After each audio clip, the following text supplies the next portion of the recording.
হয়তো মাধ্যমটা ভিন্ন, একটু দেরি করে দিবে, তাড়াতাড়ি দিবে, কিংবা সাথে সাথে দিয়ে দিবে। এজন্য মাগরিবের সালাতের আগে, শুক্রবার জুমার দিন মাগরিবের সালাতের আগে, আসরের সালাতের পরে এই দোয়াটা 3 বার পড়বেন। রাদিতু বিল্লাহি রাব্বা ওয়া বিল ইসলামি দীনা ওয়া বিমুহাম্মাদিন সাল্লাল্লাহু আলাইহি ওয়াসাল্লাম নাবিয়্যা ওয়া রাসূলা। এই দোয়াটাও 3 বার পড়তে পারেন।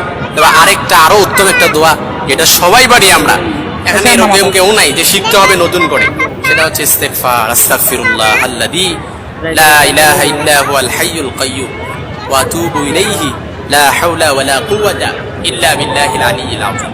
এই দোয়াটা 3 বার পড়বেন। যে ব্যক্তি এই দোয়াটা পড়বে, আল্লাহ তাআলা তাকে এমন ভাবে এমন কিছু দিয়ে দিবে, সে সন্তুষ্ট হয়ে যাবে। ওয়ায়ুমদিদুকুম বিআমওয়ালি ওয়া বানিনা ওয়া ইয়াজআল লাকুম জান্নাতি ওয়া ইয়াজআল লাকুম আনহারা।